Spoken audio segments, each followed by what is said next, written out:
दोस्तों, मरने के बाद आत्मा का क्या होता है? वह कहाँ जाती है? क्या उस आत्मा को यमदूत लेने आते हैं? दोस्तों, गरुड़ पुराण में बताया गया है कि जब मनुष्य की मृत्यु होती है तब उस आत्मा को यमदूत उसके कर्मों के हिसाब से लेने आते हैं। पुण्य आत्मा को फूलों की टोली में ले जाया जाता है, जबकि पापी आत्मा को कांटों से भरी सेज में ले जाया जाता है। दोस्तों, मृत्यु एक ऐसा सत्य है जिसे कोई टाल नहीं सकता, पर दोस्तों हम यह नहीं जान पाते कि हमारे मरने के बाद हमारी आत्मा कहाँ जाती है, उसके साथ क्या होता है, क्या उस आत्मा को मोक्ष मिलता है या नहीं, या वो आत्मा भटकती रहती है। लेकिन दोस्तों, गरुड़ पुराण में जन्म मरण के बारे में विस्तृत रूप से जानकारी दी गई है। तो आइए शुरुआत करते हैं गरुड़ पुराण की, उस ज्ञानवर्धक प्रस्तुति की जिसमें मनुष्य के मरने के बाद उसकी आत्मा के साथ क्या होता है, वह कहाँ जाती है, उस आत्मा को मोक्ष कब मिलता है। राधे राधे दोस्तों, स्वागत है आपका अपने YouTube चैनल पर जिसका नाम है जस्ट फील इट। दोस्तों, गरुड़ पुराण में श्री कृष्ण ने बताया है कि मृत्यु केवल शरीर की होती है, आत्मा की नहीं। वह एक शरीर को छोड़कर दूसरे शरीर में वास करती है, क्योंकि आत्मा अजर अमर है, आत्मा कभी भी मरती नहीं। दोस्तों, गरुड़ पुराण हिंदू धर्म के 18 महापुराणों में से एक पुराण है। इसमें जन्म, मृत्यु और आत्मा के पुनः जन्म के बारे में उल्लेख मिलता है। दोस्तों, गरुड़ पुराण में आत्मा को साक्षात अविनाशी और ब्रह्मांड सत्य का अंश माना गया है। यह शरीर से परे एक ऐसी शक्ति है जो जन्म और मृत्यु के चक्र से प्रभावित नहीं होती। आत्मा को चेतना, सत्य और अनंतता का प्रतीक माना गया है। दोस्तों, गरुड़ पुराण में श्री कृष्ण ने बताया है कि आत्मा अमर, अजर, शुद्ध और साक्षात है। यह शरीर के साथ जन्म लेती है और मृत्यु के बाद शरीर को त्याग देती है, लेकिन आत्मा स्वयं नष्ट नहीं होती। शरीर आत्मा का एक स्वरूप है। दोस्तों, गरुड़ पुराण में बताया गया है कि आत्मा का अगला जन्म उसके कर्मों पर निर्भर करता है। आत्मा को अपने कर्मों का फल भोगने के लिए विभिन्न योनियों से गुजरना पड़ता है। दोस्तों, गरुड़ पुराण हिंदू धर्म का वह महान ग्रंथ है जो हमें जन्म से लेकर वर्तमान जीवन कैसे जिए, यह सारी जानकारी देता है। आइए दोस्तों, आज हम एक कथा के माध्यम से जानते हैं कि मरने के बाद आत्मा कहाँ जाती है, उसके साथ क्या क्या होता है और उसे मोक्ष पाने के लिए कौन कौन सी योनियों से गुजरना पड़ता है। दोस्तों, श्री कृष्ण ने स्वयं नारद को बताया था, आज हम उसी कथा को जानेंगे। दोस्तों, एक समय की बात है, भगवान श्री कृष्ण अपने दिव्य आसन पर ध्यान में बैठे हुए थे। तभी देवऋषि नारद जी नारायण नारायण करते हुए उनके पास पहुँचे और उन्होंने उनको प्रणाम किया और वो बोले, प्रभु आप त्रिकालदर्शी हैं। हे प्रभु, मेरे मन में एक सवाल है जो मेरे मन को बड़ा ही व्याकुल कर रहा है। मैं उन्हीं प्रश्नों के सवाल जानने के लिए आपके पास आया हूँ। हे प्रभु, जब मनुष्य की मृत्यु होती है तब उसकी आत्मा शरीर त्यागने के बाद कहाँ जाती है? क्या उस आत्मा को यमदूत लेकर जाते हैं या वह आत्मा धरती पर ही भटकती रहती है? क्या मृत्यु के तुरंत बाद आत्मा को स्वर्ग या नरक में ले जाया जाता है? उस आत्मा को मोक्ष की प्राप्ति कब होती है? और फिर भगवान श्री कृष्ण नारद की बात सुनकर मुस्कुराए और बोले, हे नारद, आपका यह प्रश्न बड़ा ही महत्वपूर्ण है जो हर एक मानव जाति के लिए उसके जन्म और मृत्यु पर आधारित है। फिर भगवान श्री कृष्ण कहते हैं, नारद, यह संसार और उसका चक्र बड़ा ही अद्भुत है। मृत्यु एक रहस्य है जिसे समझना आसान नहीं है, लेकिन गरुड़ पुराण में इस विषय पर विस्तार से बताया गया है। मैं तुम्हें एक कथा सुनाता हूँ जो न तुम्हारे इस प्रश्न का उत्तर देगी, बल्कि हर मानव जाति के लिए एक चेतावनी और प्रेरणा भी होगी। तुम इस कथा को पूरे ध्यानपूर्वक आखिर तक सुनो और समझो भी। फिर भगवान श्री कृष्ण बोले, नारद, यह गरुड़ पुराण धार्मिक कथा है। जो कोई भी इस कथा को आधा अधूरा सुनने की गलती करता है उस पर भारी संकट आता है, क्योंकि आधा अधूरा ज्ञान हमेशा विष के समान होता है। कृष्ण कहते हैं, नारद, इस कलयुग भरे संसार में जो मनुष्य इस कथा को पूरे ध्यानपूर्वक आखिर तक सुन लेगा और समझ लेगा, उसको इस संसार से सभी पाप कर्म, क्रोध, मोह और लोभ से मुक्ति मिल जाएगी। फिर देवऋषि नारद जी बोले कि प्रभु, मैं इस कथा को पूरे ध्यानपूर्वक आखिर तक सुनूंगा और समझूंगा। आप इस कथा को पूरे निश्चित होकर सुनाइए। फिर भगवान श्री कृष्ण ने नारद को कथा सुनानी प्रारंभ की। दोस्तों, भगवान श्री कृष्ण बोले, नारद, प्राचीन काल में हस्तिनापुर राज्य में एक धर्मात्मा राजा राज्य करता था। वह बड़ा ही न्यायप्रिय, सत्यनिष्ठ और प्रजा के प्रति प्रेम रखता था। वह अपने जीवन को हमेशा सत्य, धर्म और सेवा से जुड़ा हुआ रखता था।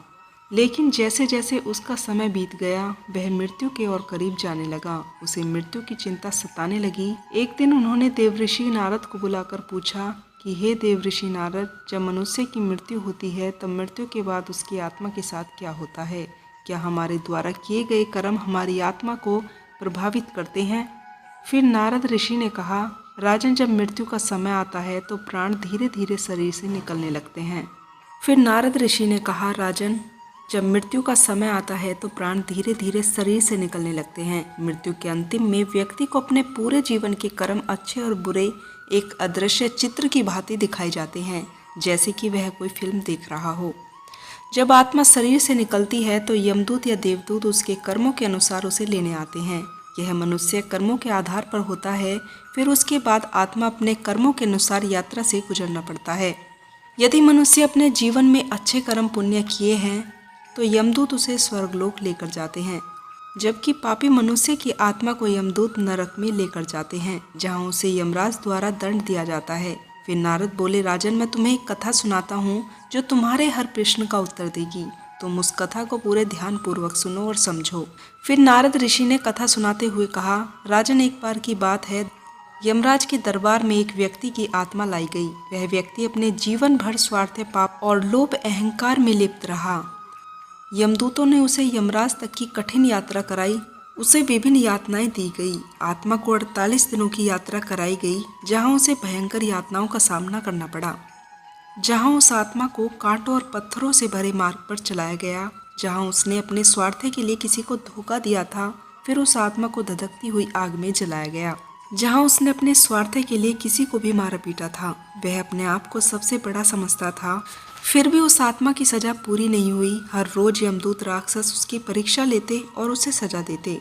नारद बोले, राजन, यदि व्यक्ति जीवन भर धर्म, सत्य और भक्ति का पालन करता है तो उस आत्मा को इन कष्टों का सामना नहीं करना पड़ता, क्योंकि जो व्यक्ति हमेशा अपने जीवन में सत्य, धर्म, दूसरों की सहायता और ईश्वर में लीन रहता है, भगवान उस आत्मा के लिए यह यात्रा सहज सुगत बना देते हैं।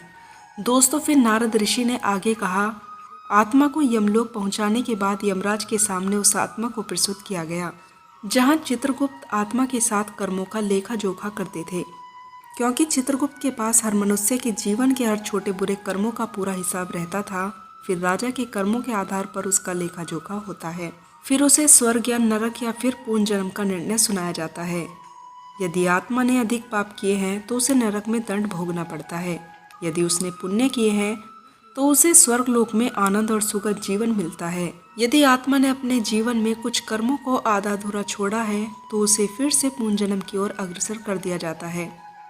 दोस्तों, आत्मा बार बार जन्म इसलिए लेती है क्योंकि वह अपने कर्मों का फल भोग सके। जब आत्मा अपनी पूरी तरह से सजा खत्म कर लेती है तब उस आत्मा को स्वर्गलोक में जगह मिल जाती है। दोस्तों, फिर नारद ऋषि बोले, राजन, गरुड़ पुराण के अनुसार पापी आत्मा को 28 प्रकार की यातनाओं से गुजरना पड़ता है, जैसे रौरव नरक, जहां आत्मा पापी आत्मा को जहरीले सांपों के द्वारा कटवाया जाता है और दंडित किया जाता है। फिर आत्मा को कुंभीपाक नरक से गुजरना पड़ता है, जहां आत्मा को खौलते तेल में डाल दिया जाता है। उसके बाद अंधकूप नरक, जहां आत्मा को अंधेरे कुएं में डाला जाता है, जबकि पुण्य आत्मा को स्वर्गलोक भेज दिया जाता है, जहां आत्मा को देवी देवताओं का साथ मिलता है। उसे वहां दिव्य भोजन, सुंदर संगीत और सुख शांति का अनुभव होता है। फिर राजा ने कहा, क्या मनुष्य अपने कर्मों से अपने भाग्य को बदल सकता है? क्या वह नरक की सजा से बच सकता है? नारद मुनि ने उत्तर दिया, हाँ, मनुष्य के पास अपने कर्मों से अपने भाग्य को बदलने की शक्ति होती है। यदि मनुष्य अपने जीवन में लोभ, क्रोध, मोह से दूर हो जाता है और वह अपने जीवन में सत्य, धर्म और भक्ति का पालन करता है तो वह न तो केवल अपने जीवन को सुधार लेता है बल्कि वह अपनी मृत्यु के बाद की यात्रा को सहज और सुखद बना देता है। नारद ने भगवान श्री कृष्ण से कहा, प्रभु, आपकी इस कथा ने मेरे मन और मेरे कई प्रश्नों के उत्तर दे दिए। क्या आप इस विषय को और विस्तार से समझा सकते हैं कि आत्मा की यह यात्रा कितनी लंबी होती है और क्या इसमें परिवारजन या प्रियजनों की कोई भूमिका होती है? श्री कृष्ण मुस्कुराए और बोले, हे नारद, यह रहस्य बड़ा ही व्यापक है और इसे समझने के लिए और गहराई से विचार करने की आवश्यकता है। मैं तुम्हें आत्मा की यात्रा के अगले चरणों और उनसे जुड़े हुए विभिन्न पहलुओं के बारे में विस्तार से बताता हूँ। तुम इसे ध्यान पूर्वक सुनो और समझो। श्री कृष्ण ने आगे कहा कि मृत्यु के तुरंत बाद आत्मा शरीर से निकलती है, फिर उसे अपने कर्मों के अनुसार यमलोक या स्वर्गलोक की यात्रा से गुजरना पड़ता है। लेकिन यह प्रक्रिया में आत्मा कई अनुभवों से गुजरती है। जब मनुष्य की मृत्यु होती है तब उसके तुरंत बाद आत्मा को 3 मुख्य स्थितियों का अनुभव कराया जाता है। पहली है विचलित अवस्था। मनुष्य की आत्मा को अपने भौतिक शरीर को छोड़ने के बाद कुछ समय तक उसकी आत्मा को भ्रमित कराया जाता है। उसे यह समझने में समय लगता है कि वह अब जीवित नहीं है। यह समय आत्मा के मोह और सांसारिक संबंधों पर निर्भर करता है। दूसरा है जीवन का पुनरावलोकन। मनुष्य की मृत्यु के बाद आत्मा अपने जीवन के हर छोटे बड़े कर्म को एक अदृश्य रूप में देखती है, जैसे कि वह फिल्म देख रही हो। उसे अपने अच्छे और बुरे कर्म स्पष्ट रूप से दिखाई देते हैं। तीसरा है पथ का निर्धारण। जब मनुष्य की मृत्यु होती है तो आत्मा को उसके कर्मों के अनुसार यमदूत या देवदूत ले जाते हैं।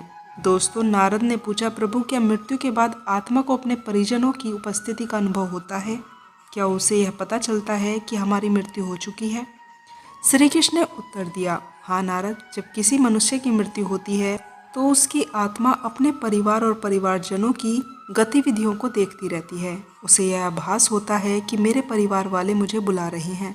जब परिवारजन मृतक आत्मा के लिए श्राद्ध या पिंडदान का तर्पण करते हैं तो आत्मा को शांति मिलती है। लेकिन यदि परिवारजन शोक और मोह में डूबे रहते हैं तो आत्मा भी उस मोह में फंसी रहती है और वह अपनी यात्रा में बाधा का सामना करती है और इस वजह से उसकी यात्रा में बाधा आती है। दोस्तों, श्री कृष्ण आगे कहते हैं, यही कारण है कि गरुड़ पुराण में श्राद्ध और पिंडदान का विशेष महत्व बताया गया है। जब आत्मा यमलोक की यात्रा पर निकलती है तो यह यात्रा 48 दिनों तक चलती है। इस दौरान आत्मा को 16 मुख्य स्थानों से गुजरना होता है। प्रत्येक स्थान पर उसे अपने कर्मों के अनुसार कठिनाइयाँ या सुखों का अनुभव होता है। आत्मा के लिए एक वैतरणी नदी बनाई गई है। इस नदी में पापियों के लिए एक भयंकर जलधारा बहती है जिसमें रक्त और कीचड़ बहता रहता है। पुण्य आत्माओं के लिए इसे पार करना कठिन नहीं होता, जबकि पापी आत्माओं को यह पार करना बड़ा ही मुश्किल और दुखद होता है। दोस्तों, आत्मा को यम द्वार में लाया जाता है, जहां यमदूत आत्मा को धर्मराज के सामने प्रस्तुत करते हैं, जहां आत्मा का लेखा जोखा चित्रगुप्त द्वारा किया जाता है। फिर उसे अपने कर्मों के आधार पर दंड भी दिया जाता है। इससे आगे नारद बोलते हैं, प्रभु क्या आत्मा को इस यात्रा के दौरान कोई मदद मिलती है? नारद जी आगे कहते हैं कि प्रभु क्या आत्मा को इस यात्रा के दौरान कोई मदद मिलती है? श्री कृष्ण बोले, श्री कृष्ण ने कहा, यदि परिवारजन पवित्र मंत्रों का उच्चारण, भगवान का ध्यान और सत्कर्म करें तो आत्मा को इस यात्रा में मदद जरूर मिलती है। गरुड़ पुराण में बताया गया है कि आत्मा को अपने कर्मों के अनुसार स्वर्ग या नरक में स्थान दिया जाता है। दोस्तों, नारद ने कहा, प्रभु यदि आत्मा अपने कर्मों का फल भोग लेती है तो उसके साथ क्या होता है? तब श्री कृष्ण ने जवाब दिया, नारद, जब आत्मा अपने कर्मों का फल भोग लेती है तो उसे पुण्य जन्म दिया जाता है। आत्मा का अगला जन्म उसके पिछले कर्मों के आधार पर निर्धारित होता है। यदि आत्मा ने पुण्य किए हैं तो उसे मानव या देवता के रूप में जन्म मिलता है।